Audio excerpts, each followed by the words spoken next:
Dia lahir untuk kami, Dia mati untuk kami, Dia bangkit untuk kami semua. Dia itu Tuhan kami, Dia itu Allah kami, Dia Raja di atas segala raja. Dia itu firman Allah yang turun ke bumi, yang jadi sama dengan manusia.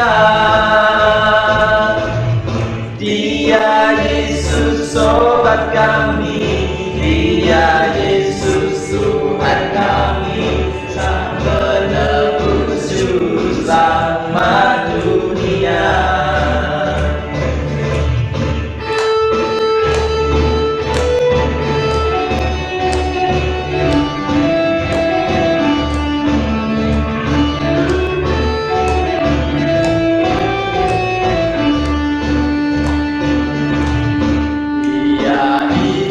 Firman Allah yang turun ke bumi, yang jadi sama dengan manusia. Dia Yesus sobat kami, Dia Yesus Tuhan kami, Sang Penebus juru selamat dunia.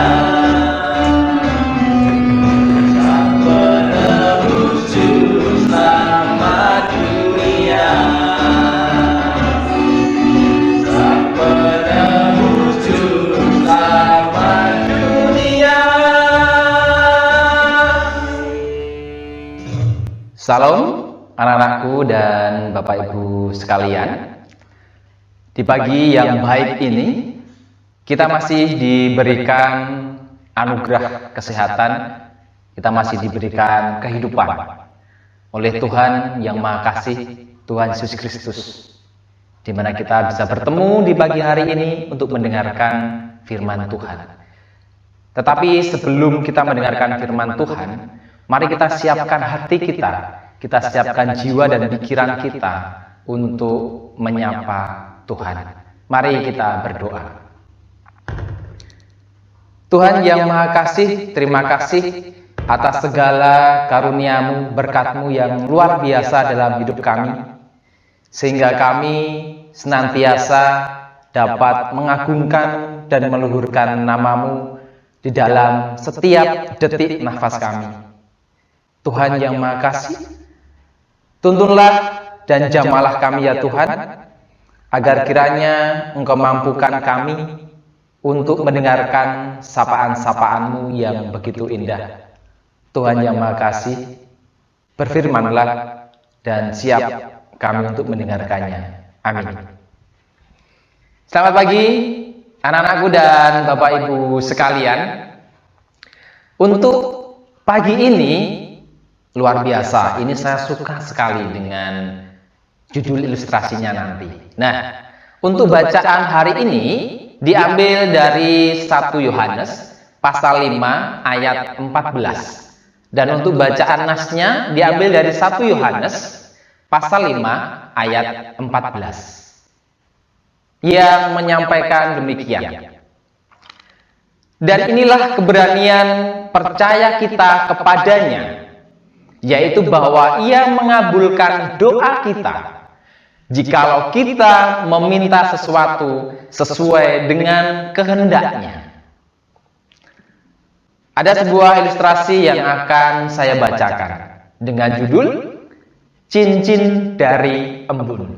Luar biasa ini judul ilustrasinya, cincin dari embun. Kalau kita membayangkan cincin dari embun, sudah ada cincinnya, dan cincin itu terbuat dari embun. Embun dengan airnya yang halus, dengan kesejukannya, dengan beraneka kenyamanan dengan embun itu luar biasa.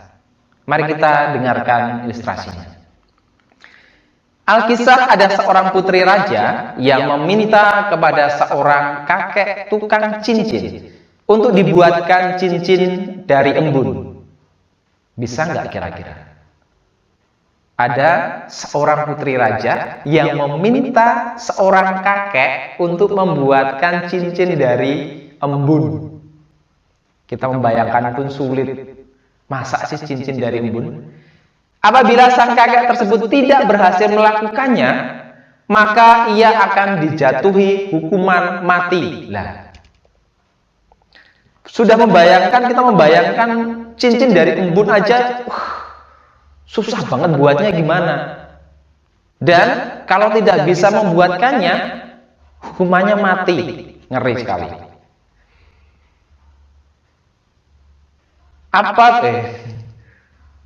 Besok saya akan menunggu Tuan Putri di taman pada pukul 4 pagi. Di sanalah saya akan membuatkan Tuan Putri cincin dari embun, kata kakak itu. Ternyata si kakek tadi menyanggupinya. Luar biasa. Keesokan harinya, sebelum pukul 4 pagi, putri itu telah datang ke taman untuk bertemu sang kakek tadi. Putri, silahkan pergi melihat-lihat embun mana yang ingin dijadikan bahan dasar cincin. Bawalah kepada saya, maka saya akan membuatkan cincin dari embun pilihan putri, kata kakek tadi. Maka putri itu pun pergi berkeliling. Begitu ia melihat ada embun yang dirasa cantik, diambilnyalah embun itu. Akan tetapi, seketika itu juga embun itu menjadi air dan membasahi tangannya. Berkali-kali ia melakukan hal tersebut dan berkali-kali itu pula ia gagal. Maka setelah 2 jam berlalu, ia mendatangi sang kakek dan berkata, "Aku tidak menginginkan cincin itu lagi." Dan setelah itu, ia pergi kembali ke istananya. Begitulah, kita juga sering meminta hal yang berlebihan kepada Tuhan, seperti putri raja tadi. Ya, yang saya sampaikan di depan tadi dengan melihat judul ilustrasinya, cincin yang terbuat dari embun. Sungguh indah, kalau itu memang bisa, sungguh luar biasa, mengenakan cincin yang terbuat dari embun. Tetapi ternyata, permintaan sang putri raja tadi, di luar nalar, ya, di luar nalar kita, di luar logika kita. Masa cincin dari embun? Kalau puisi mungkin bisa, tetapi hukumannya mati untuk kakek tadi. Lalu, apabila hal itu tidak terkabul permohonan kita tadi, kita merasa marah dan jengkel kepada Tuhan. Maka biasakanlah menilai kembali permintaan-permintaan kita kepada Tuhan. Sebelum mengutarakan permintaan kita kepada Tuhan, bertanyalah pada diri sendiri, apakah permintaan ini patut dan sesuai dengan kehendak Tuhan? Permintaan yang sesuai dengan kehendak Tuhan pasti akan dikabulkan oleh Tuhan. Cegahlah diri kita untuk meminta hal yang aneh-aneh, apalagi meminta hal yang tidak sesuai dengan kehendaknya. Anak-anakku dan Bapak Ibu sekalian, pagi ini kita diajak untuk mawas diri. Pagi ini kita diajak untuk menilik diri kita sendiri. Kadang-kala kita sombong dengan apa yang kita punya. Kadang-kala kita tidak peduli dengan orang-orang di sekitar kita. Dan kadang-kala kita meminta hal-hal yang berlebihan kepada Tuhan. Dan sayangnya, kita memberikan apa yang kita punya kepada Tuhan secara perhitungan. Itu yang menjadi dasarnya. Kita tidak tulus ikhlas, tulus hati melayani Tuhan. Kita masih berpikir-pikir, saya mau pergi ke gereja tapi males ya.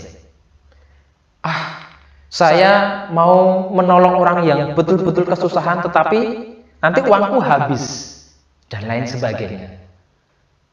Itulah yang sering terjadi dalam kehidupan kita. Tetapi lain halnya dengan Tuhan. Orang jahat, orang baik, orang yang sering ke gereja, orang yang tidak sering ke gereja, Tuhan tetap menyayangi mereka. Dan Tuhan menunggu keikhlasan dan ketulusan hati kita untuk menanggapi sapaannya. Anak-anak dan Bapak Ibu sekalian, sungguh ini membuat kita menjadi membuka mata, ini membuat kita menjadi membuka hati kita akan diri kita sendiri yang begitu banyak kekurangan di hadapan Tuhan. Dan dengan iman kita, memupuk iman kita, saya yakin Tuhan akan melengkapi kekurangan-kekurangan kita dengan kuasa tangannya. Amin. Bapak, Ibu, dan anak-anak sekalian yang terkasih di dalam Tuhan Yesus Kristus, mari kita tutup renungan di pagi hari ini dengan berdoa. Tuhan, kami menyadari bahwa sering meminta hal yang berlebihan kepadamu merupakan diri kami sebagai manusia dan keinginan kami sebagai manusia. Tapi mampukan kami membiasakan diri belajar meminta hal yang patut dan sesuai dengan kehendak-Mu. Tuhan, bukalah hati kami, bukalah pikiran kami, agar kami dapat selalu menilik diri kami sendiri, agar kami dapat selalu mengoreksi diri kami sendiri, sehingga apa yang kami perbuat, apa yang kami lakukan, apa yang kami tutur katakan selaras dengan kehendak-Mu. Banyak sekali dosa dan kesalahan yang kami lakukan di dunia ini ya Tuhan.